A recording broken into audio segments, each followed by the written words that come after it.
और चलो next exercise continue करते हैं, एक्सरसाइज 13.3। ठीक है, थोड़ा सा बेसिक है, बात कर लेते हैं। अरे ये बता, पहले आप लोगों में से किसी ने आइसक्रीम आइसक्रीम खाई है, नहीं खाई? आइसक्रीम खाई कभी? कौन वाली? कौन शेप की रहती है ना, ऐसे रहती यस सर, खाइए। है ना? ठीक है, इसी इसी शेप के बारे में हम लोग बात करेंगे आज। ठीक है, तो पहले तो सीख लो कि है क्या चीज़। ठीक है, इस कोन को हम बोलते हैं इन्वर्टेड कोन। इन्वर्टेड इन्वर्टेड कोन का मतलब होता है उल्टा कोन। ठीक है, और एक आपके पास हो गया कोन, नॉर्मल कोन। तो अगर आप इसी को सीधा कर लें तो फिर it will be considered as normal cone. ठीक है, जैसे आप लोग की बर्थडे में जो टोपी वोपी नहीं रहती, जो आप बर्थडे हैट खरीद के लेके आते हैं, ऐसी तो रहती है। ऐसा आप लोग ऐसे बांध के रखते हो, यहाँ आपका मुंह रहता है ना? तो ऐसा ही कुछ है। अच्छा जी। अच्छा, जब कभी भी आप लोगों ने ऐसी हैट देखी है या ऐसा कुछ कोन आपने आइसक्रीम आइसक्रीम कोन देखा है, तो मुझे एक बात बताओ, ये वाला जो शेप रहता है ये कैसा होता है? मतलब अगर मैं इसका बॉटम व्यू देखूं, बॉटम व्यू, तो क्या दिखाई देगा आपको? क्या दिखाई देता है जो आप नीचे देखते हो तो इसके? एक ऐसा सर्कल दिखाई देता है कि नहीं देता? है ना? और सर्कल अगर आ गया तो आपके कुछ फॉर्मूले आते हैं साथ साथ में। सर्कमफ्रेंस का फॉर्मूला, हाँ वैसे तो सर्कमफ्रेंस का फॉर्मूला क्या है?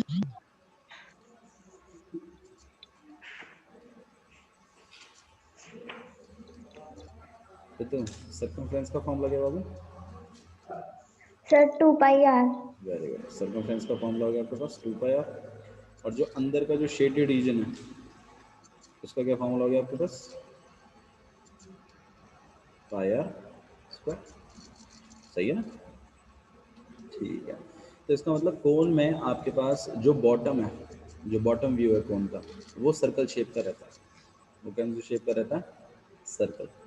और जो ऊपर का जो आपके पास ये वाला जो एरिया है, ये वाला टोपी का जब आपने देखा है कभी, तो ये कर्व एरिया रहता है।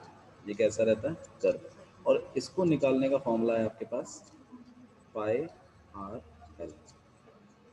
ठीक है, पाई आर एल। अब इसमें एल क्या होता है वो चीज़ मैं आपको समझा दूंगा थोड़ी देर में।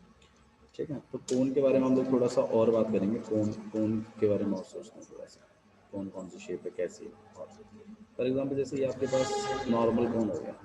ठीक है, तो देखिए कोन में क्या क्या चीज़ें होती हैं। सबसे पहले एक होता है रेडियस। तो रेडियस यहाँ होता है, this will be a radius. ये आपके पास क्या हो गया? रेडियस हो गया आर। अच्छा जी, आपके ऊपर वाले वर्टेक्स से अगर आप बिल्कुल नीचे नीचे लेके आए तो ये क्या बन जाएगा आपके पास? Height. This is H. H H means height. ठीक है, ये आपके पास height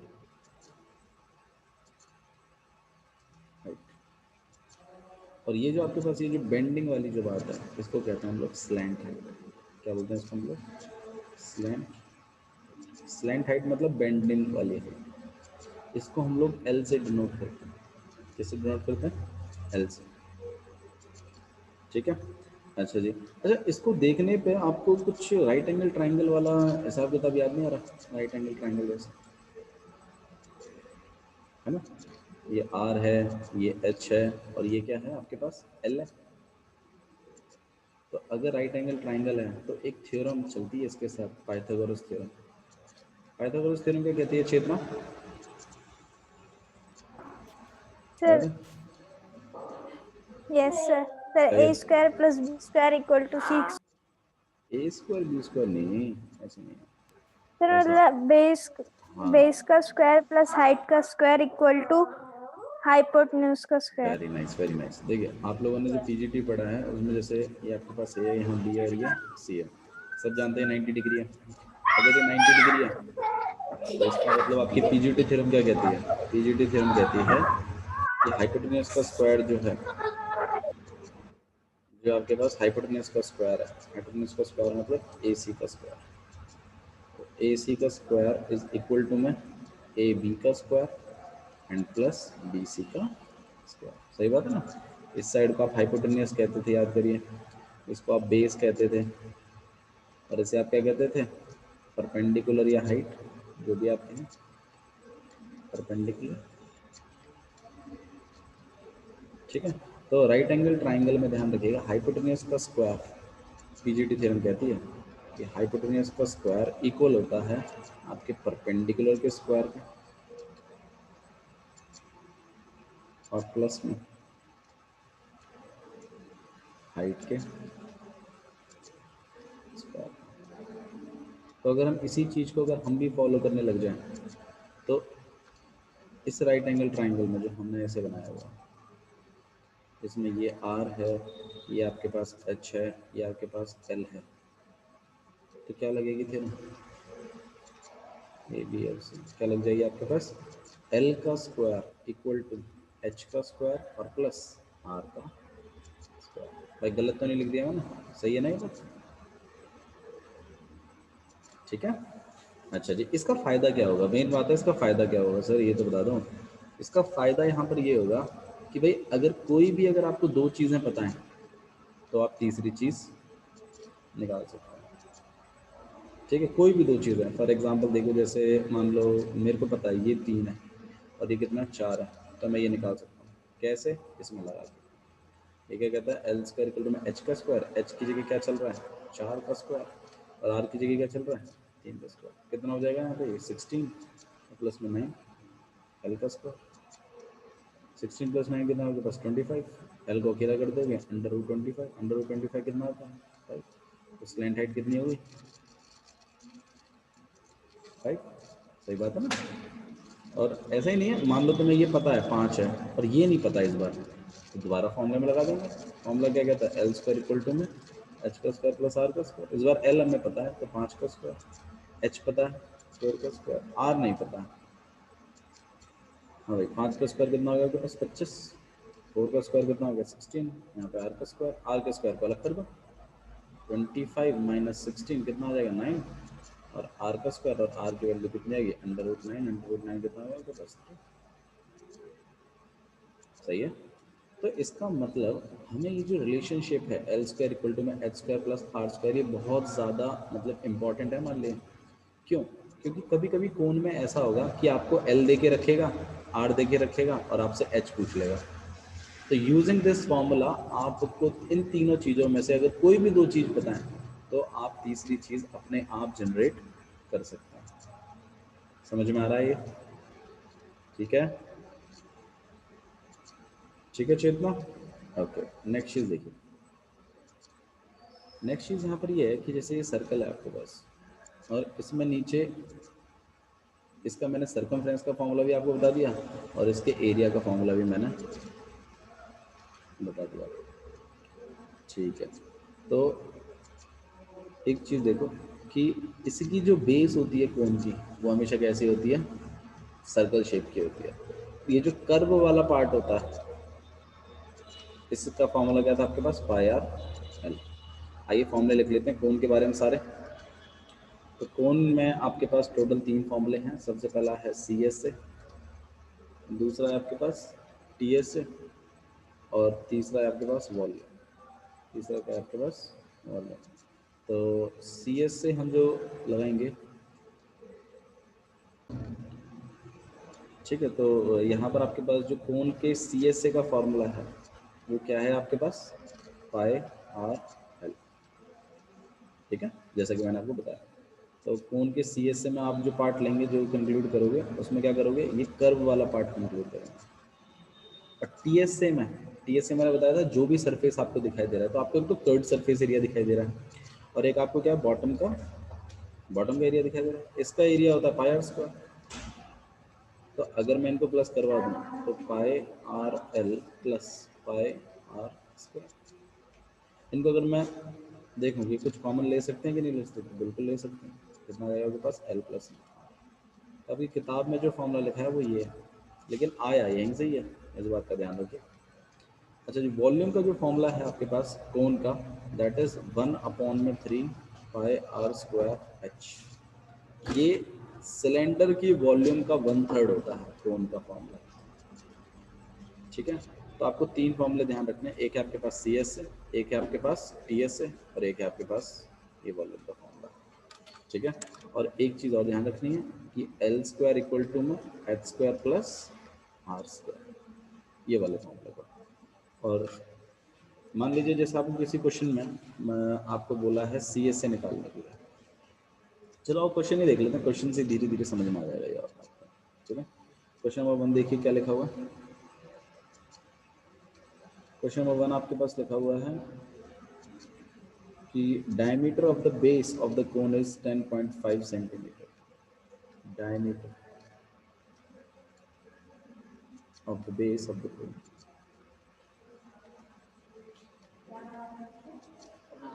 is 10.5 centimeter and its slant height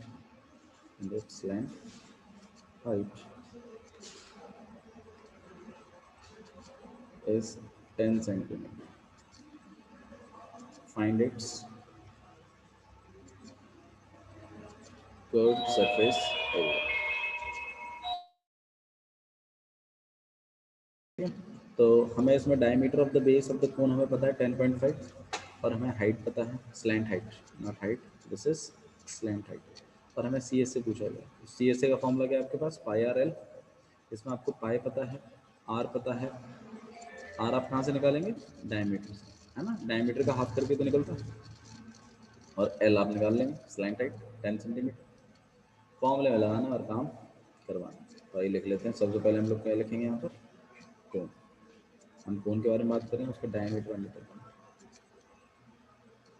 diameter कितना है आपके पास 10.5 सेंटीमीटर। रेडियस कितना हो जाएगा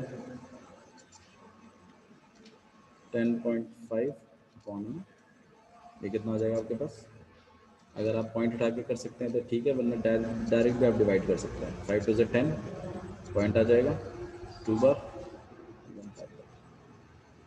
तो आपके पास आएगा 5.25 centimetre, this is the radius. Height कितनी है आपके पास, हाइट है 10 सेंटीमीटर। सी एस से निकाल लो, सी एस से निकाल दो, सी एस फॉर्मूला हो जाएगा आपके पास पाई आर एल। पाई की वैल्यू 22 अपॉन में 7, और रेडियस कितना हो गया आपके पास 525 अपॉन में 100। एल कितना हो गया आपके पास, स्लैंट हाइट, अच्छा स्लैंट हाइट और स्लैंट हाइट कितनी है आपके पास 10। आइए कटिंग करते हैं इसको, यहाँ पे 0 0 चल जाएगा आपके पास, 5 से काटेंगे 2 बार पे, 5 से काटेंगे इसको 5 1 जा, और फिर ना जाने की 0 भी आएगी, 5 5 जा 25, एंड 2 से काट सकते हैं इसको हम 11, 7 से 1 बार, 7 1 जा 7, और 7 5 जा 35, तो आपके पास आंसर आ जाएगा 165 सेंटीमीटर। आया समझ में छेदना, ठीक है। सिंपल क्वेश्चन होते हैं इसके, ठीक है, ज़्यादा टफ क्वेश्चंस नहीं हैं, मेन बेसिक वही है कि रेडियस, स्लैंट हाइट और हाइट, इनके बीच में कहानी घूमती रहेगी आपकी फोन में। देखिए अगला क्वेश्चन ही देख लो, आपको अगला क्वेश्चन से समझ में आ जाएगा क्या चीज़ है। बस इसमें जो है कि क्वेश्चंस को अप्रोच कैसे करना है वो एक थोड़ा सा है जो थोड़ा सा ट्रिकी है, ठीक है, तो आपको ध्यान रखना है कि अप्रोच कैसे करना है। क्वेश्चन नंबर 2 देखिए क्या लिखा हुआ है, find T S of cone. क्या निकालिए, T S C of cone निकालिए। अगर क्या चीज़ पता है आपको, स्लैंट हाइट पता है, slant height is 21 centimetre, and क्या पता है आपको, diameter of the base, and diameter of the base कितना आपके पास 20। तो हमें क्या फाइंड आउट करना है, टी एस से। यहाँ थोड़ा सा ट्विस्ट है, सेंटीमीटर नहीं है, यहाँ मीटर, ठीक है, और आपने टी एस से निकलवाना, क्या निकलवाना, टी एस, ठीक है। अच्छा जी, सॉल्यूशन स्टार्ट कर रहे हैं। डायग्राम हर एक बार बनाना है आपको, ध्यान रखिएगा इस बात को, हर बार आपने डायग्राम जरूर क्लियर करना है। तो आपके पास एक कौन हो गया, ये आपके पास कौन हो गया, इसमें आपको डायमीटर पता है, डायमीटर कितना दिया हुआ आपके पास 24 सेंटीमीटर, और स्लैंट हाइट पता है, दैट इज 21 सेंटीमीटर। और टी एस से निकालने को बोला गया। टी एस सी का फॉर्मूला होता है आपके पास पाई आर ब्रैकेट के अंदर आर प्लस में एल। फॉर्मूले याद होने चाहिए भाई, ठीक है। तो डायमीटर से तो जुगाड़ हो जाएगा रेडियस का, यही दिमाग में रखना है। और स्लैंट हाइट आपको पता ही है, बस खाली फॉर्मूले में डालो। आइए फटाफट करते हैं। यहाँ पे कोण डायमीटर कितना होगा आपके पास, कर पाएंगे वैसे?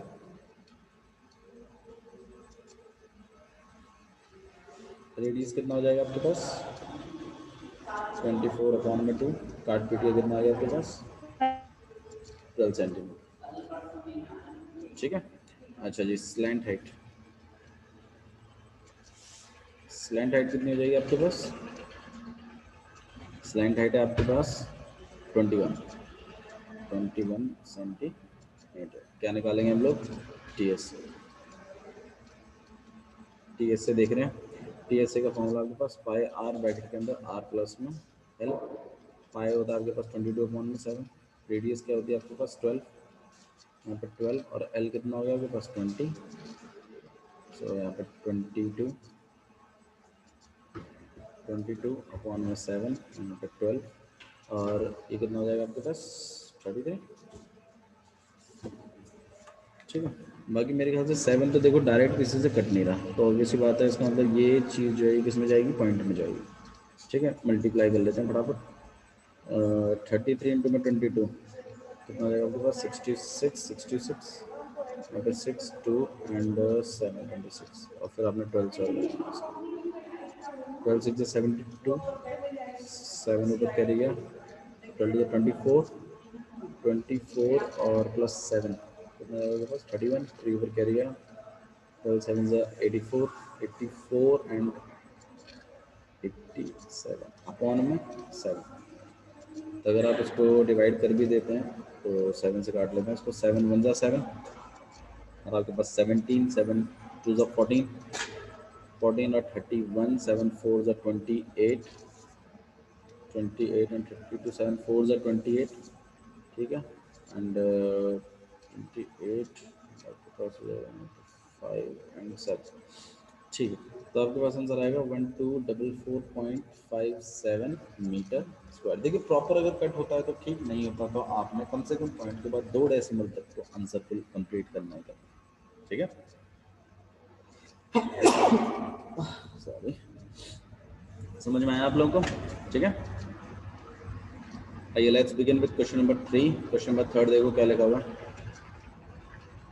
क्वेश्चन नंबर 3 है कि surface area of the cone आपको दिया हुआ है, मतलब सी एस से गिवन है आपको 308 सेंटीमीटर स्क्वायर। स्लैंट हाइट भी गिवन है आपको, स्लैंट हाइट मतलब एल कितना दिया हुआ आपको 14 सेंटीमीटर। क्या चीज़ पूछी गई है, देखिए फाइंड करने के लिए क्या बोला गया, फाइंड करने के लिए बोला गया रेडियस निकाल लो एक। तो भाई रेडियस तो तब निकलेगा ना, सी एस ए का फॉर्मूला देखो आप लोग, पाई आर एल, यही होता है ना सी एस ए का फॉर्मूला। क्या क्या चीज़ें गिवन है वो देखो, सी एस ए पता है, पाई पता है, एल पता है, क्या निकाल लेंगे रेडियस, तो आप रेडियस निकाल पाएंगे। नेक्स्ट चीज़ देखिए और क्या चीज़ पूछिए, टी एस से और पूछे। एक तो रेडियस पूछिए निकालने के लिए, ये पहला पॉइंट है। और दूसरा पॉइंट क्या आपको टी एस, तो भाई टी एस से आपको आर मिल गया, आपको एल मिल गया। टी एस का फॉर्मूला क्या होता है, पाई आर ब्रैकेट के अंदर आर प्लस में एल। सारी चीज़ें पता है आपने, बस निकालना है। आइए सोल्यूशन स्टार्ट करते हैं। सी एस का फॉर्मूला, क्या होता है आपके पास पाई आर एल। सी एस की वैल्यू कितनी होगी 308, पाई की वैल्यू 22/7, रेडियस निकालना है और एल 14, ठीक है। 7 से हमको काट रहे हैं यहाँ पे 2 बार में, आर को हमने अकेला कर दिया, मतलब मल्टीप्लाई करके चीज़ों को बड़ा नहीं करना है, ठीक है। 308 और अपॉन में चला जाएगा 22 इंटू में 2। अगर हम 11 से काटे तो 2 बार पे, 11 से 2 बार पे 22 एंड 8 बार पे 88, 2 से 1 बार यहाँ पे 14, फिर 2 से 1 बार यहाँ पे 7। तो आर की वैल्यू कितनी होगी आपके पास 7। रेडियस निकल आई, अब टी एस निकाल ही लेंगे हम लोग, अब इसमें बचा ही गया क्वेश्चन। टी एस का कितना हो जाएगा आपके पास, पाई आर ब्रैकेट के अंदर आर प्लस में, पाई कितना हो गया आपके पास 22/7, आर कितना हो गया आपके पास 7, अंदर कितना हो गया 7 प्लस में एल कितना आपके पास 14, 14 प्लस 7, 7 से 7 ही कट जाएगा वैसे तो यहाँ पे 21 आ जाएगा। मल्टीप्लाई करें 21 टू ज़ा 42 और ऊपर कैरी गया 21 टू ज़ा 42 and 45। So this is metre. समझ में आ रहा है क्वेश्चंस कैसे कर रहे हैं? मेरे ख्याल से इसमें 45 नहीं है 46 आएगा, सॉरी 46 आएगा। ठीक है, आंसर आएगा आपके पास 462 मीटर स्क्वायर। ठीक है, तो क्वेश्चंस इतने मुश्किल नहीं हैं कौन के। ठीक है, तीन चीज़ें ही चलती हैं इसमें बस खाली, एक रेडियस, एक हाइट, एक स्लैंट है। कोई दो चीज़ें पता होंगी तुम्हें और तीसरी निकालने के लिए तुमसे बोलेगा क्वेश्चन। ठीक है, आइए क्वेश्चन नंबर 4 तो देखते हैं क्या लिखा हुआ है। क्वेश्चन नंबर 4 देखिए क्या लिखा है कि एक कोनिकल टेंट है। ठीक है, तो एक कोनिकल टेंट बना लेते हैं हम लोग। ठीक है, इस तरीके से कोनिकल टेंट है, तो ये कोनिकल टेंट हो गया आपके पास। ठीक है, जिसकी हाइट कितनी है आपके पास 10 मीटर। तो हाइट हमें पता है कितनी जा रही है आपके पास 10 मीटर। स्लैंट हाइट नहीं बोली उसने, हाइट बोली है, ध्यान रखिएगा इस बात। रेडियस कितनी दी हुई है 24। तो भाई दो चीज़ें तो पता ही चल गई, हाइट भी पता चल गई, रेडियस भी पता चल गई। अगर एल की रिक्वायरमेंट होगी तो अब एल को भी निकाल लेंगे। आइए क्वेश्चन में देखते क्या बोला। Find the slant height. ओहो, एल ही बोला निकालने के लिए। तो एल बोला तो फॉर्मूला तो हमारे पास पड़ा ही है। फॉर्मूला क्या है हमारे पास, एल का स्क्वायर, एल का स्क्वायर इक्वल टू में एच का स्क्वायर प्लस आर का स्क्वायर। वैल्यूज डाल देंगे, एच की भी पता है आर की भी पता है, निकाल ही लेंगे एल की। समझ में आया कैसे जुगाड़ किया? ठीक है, अच्छा जी। Cost of the canvas required to make the tent. बोला है कि कॉस्ट भी निकालो कैनवस की। कैनवस मतलब कपड़ा। देखो टेंट जब हम बनाते हैं तो आप मुझे बताओ कपड़ा कहाँ कहाँ लगता है? बेस पे लगता है कपड़ा। जब भी आप सर्कस वर्कस गए हैं, सर्कस में आपने देखा होगा इस तरीके से टेंट सा बना रहता है, तो उसमें कपड़ा कहाँ लगा होता है? टीएससी पे लगा होता है, बॉटम पे लगा होता है कि सीएससी पे लगा होता है चेतना?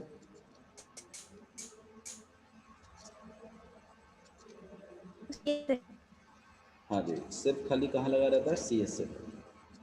ठीक है, तो एक बात तो कंफर्म है कि हमें इसमें सीएससी निकालना पड़ेगा। अच्छा, कॉस्ट भी दिया हुआ है कि 1 मीटर स्क्वायर कपड़े का दाम है 70 रुपये, 70 रुपीज़। तो बस सारी चीज़ें पता है। आइए शुरू करते हैं, सोल्यूशन स्टार्ट करना भाई। सबसे पहले आप गिवन क्या क्या है उन बातों को लिख लेते हैं। गिवन क्या है, यहाँ पर नाम दे देते हैं, यहाँ पर ए बी सी। ठीक है, तो आपको एक तो ए बी पता है, ब्रैकेट में हाइट लिख देना कि हाइट है 10 मीटर। और क्या चीज़ पता है आपको? बी सी पता है, दैट इज रेडियस। रेडियस कितना है आपके पास 24 मीटर। और आपको ए सी निकालना है। और क्या चीज़ निकालनी है? टोटल कॉस्ट भी निकालनी है। ठीक है, टोटल कॉस्ट ये फाइंड करना है आपको। Total cost for canvas, canvas बनाने के लिए। ठीक है, सोल्यूशन स्टार्ट करना। तो सबसे पहले तो हम लोग वाला अपना फॉर्मूला लगा लेंगे ताकि स्लैंट हाइट का जुगाड़ हो सके।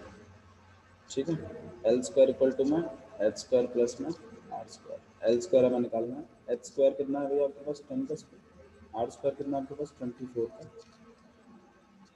10 का स्क्वायर कितना होगा आपके पास 100। 24 का स्क्वायर कितना होगा आपके पास? 24 का स्क्वायर कितना होता है? नहीं, 576 प्लस कर देंगे, आपके पास कितना आ जाएगा 676। एल को अकेला कर देंगे, इसके ऊपर रूट चढ़ा देंगे। हाँ भाई, 676 किसका रूट होता है? एनीबडी?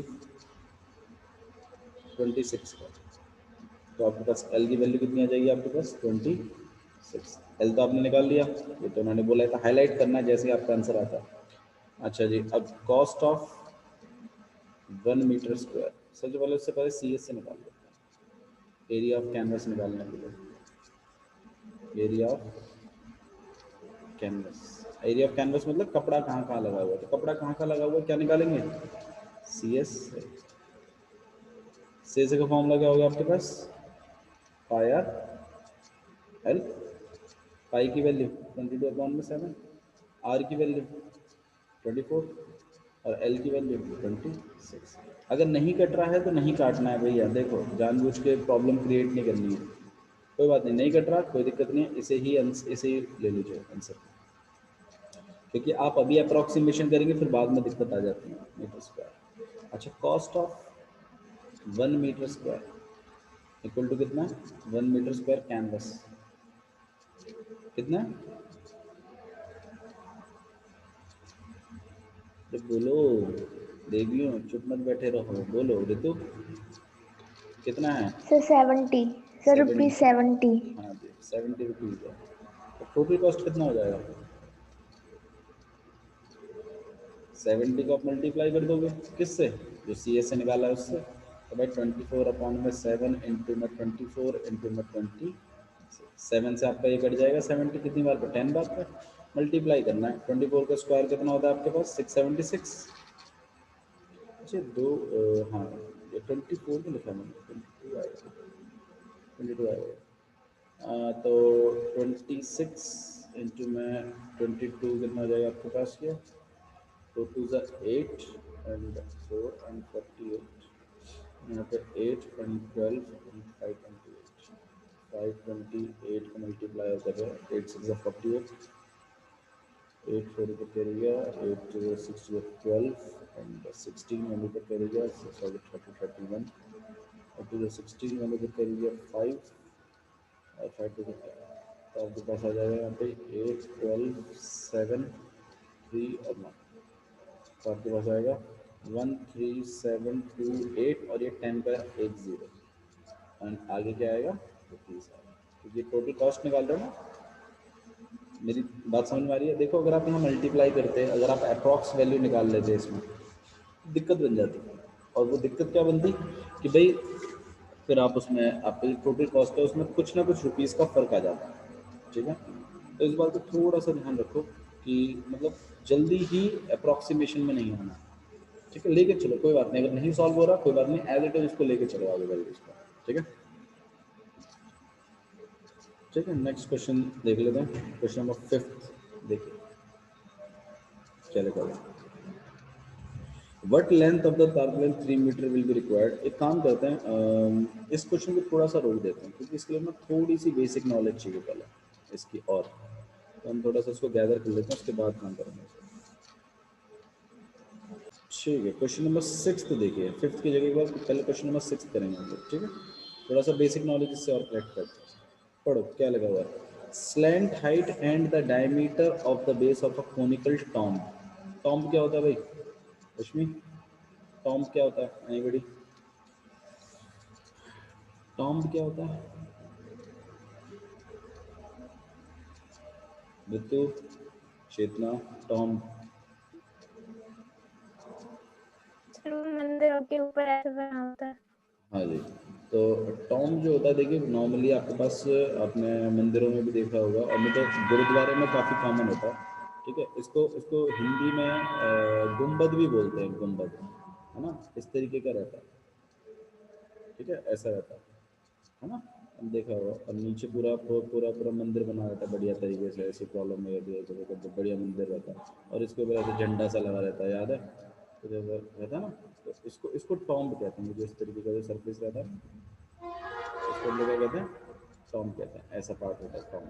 तो एक टॉम्ब बना हुआ अरे कोनिकल टॉम्ब है, लेकिन ये स्फेरिकल हेमिस्फेयर नहीं है, मंदिरों में एक ऐसा भी टॉम्ब रहता है कोनिकल टॉम्ब, ठीक है। तो इसी तरीके के कोनिकल टॉम्ब बना हुआ है आपके पास। आगे देखिए क्या बोला, उसकी स्लैंट हाइट और डायमीटर का बेस आपको दिया हुआ है 25 एंड 14 मीटर। अच्छा मुझे बात हुआ इसका 25 क्या है, डायमीटर है कि स्लैंट हाइट है?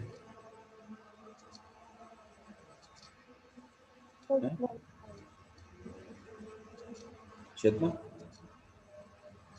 रश्मि तो नहीं बोलेगी, रश्मि हाँ जी। 20 देखो जो बात पहले लिखी है वो पहली वाली बात है, रेस्पेक्टिवली लिखा है ना पीछे, तो 25 मीटर पहले लिखा है, तो ऑब्वियस सी बात है ये स्लैंट हाइट है, और जो बेस का जो डायमीटर है तो आपके पास कितना है 14 मीटर। तो इसका रेडियस का भी जुगाड़ हो गया, 7 बन की बात। अब देखो क्या बोला, बोला find the cost of white washing it's curved surface area. बोला इसके ऊपर वाइट वॉश करवाना है कर्व्ड सरफेस एरिया पे खाली। और बोला रेट आपको दिया हुआ है कि 100 मीटर स्क्वायर का कितना रुपया लग जाएगा, 210 रुपया। तो ऑब्वियसली बात है, देखो सबसे पहले हमें एरिया ऑफ पेंट निकालना पड़ेगा। एरिया ऑफ पेंट के लिए हमें पाई आर एल से निकलेगा, लेकिन इसमें एल आर भी पता है और तुम्हें एल भी पता है, तो तुम पाई आर एल निकाल ही लोगे कहीं ना कहीं, ठीक है। और उसके बाद फिर अपना कॉस्ट वॉस्ट कन्वर्ट करके 1 मीटर स्क्वायर में कितना लगता है उससे मल्टीप्लाई कर देंगे। आइए चलिए क्वेश्चन देखते हैं कैसे लिखेंगे। तो आपके पास टॉम्ब है और आप यहाँ पे ब्रैकेट में कौन लिख दीजिएगा। अच्छा, डायमीटर आपको पता है, डायमीटर कितना है, डायमीटर इसका 14 मीटर है। रेडियस कितना हो जाएगा आपके पास, 14/7, यहाँ पे 7 मीटर आ जाएगा। स्लैंट हाइट, स्लैंट हाइट जो है वो 25 मीटर है, एल है ना। अच्छा जी, और हमें फाइंड क्या करना है इसमें, मुझे फाइंड करना है वो हमारे पास cost of white washing, cost of white, मतलब फाइंड ना भी लिखे तो चल जाएगा, ऐसी कोई प्रॉब्लम नहीं, ठीक है। अच्छा जी, तो सबसे पहले हम लोग क्या निकालेंगे इसमें, area of white wash, area of white wash. अच्छा, एरिया ऑफ वाइट वॉशिंग के लिए क्या निकालना पड़ेगा, area of white washing C S A का फॉर्मूला पाया है, पाई की वैल्यू 22/7, आर कितना है आपके पास 7, एल कितना है 25, 7 से 7, 25 टू 50 एंड 55 एंड यहाँ पे आ जाएगा आपके पास मीटर स्क्वायर, तो 550 मीटर स्क्वायर तो आपके पास एरिया ऑफ वाइट वॉश हो गया। अच्छा, इसके नीचे एक बात और भी लिखिए, उस चीज़ पे बात करते हैं कि कॉस्ट ऑफ 100 सेंटीमीटर स्क्वायर का दिया हुआ है आपको, cost of white wash, cost of white wash, white wash 100 centimetre square कितना है आपके पास 210। तो आप एक का निकाल लो, कॉस्ट ऑफ वाइट वॉश कितना आ जाएगा 210/100, टोटल कॉस्ट कितना हो जाएगा आपके पास, मल्टीप्लाई कर दो 550 को मल्टीप्लाई कर दीजिए 210 बस, जीरो से जीरो कट गया, जीरो से जीरो कट गया, 25 × 55 कितना हो जाएगा आपके पास 1155। This is answer. समझना है, तो बहुत ही आसान एक्सरसाइज है, आप खुद भी कर सकते हैं, ऐसी कोई प्रॉब्लम नहीं है। और वीडियो की टेंशन मत लीजिएगा, मैं इस वीडियो को अपलोड कर दूँ, अगर आपको कोई दिक्कत आती है तो वापस देख लीजिएगा, ठीक है। यहाँ तक मुझे आपकी कॉपी और में क्वेश्चन चाहिए। चलो, that's all for today, thank you.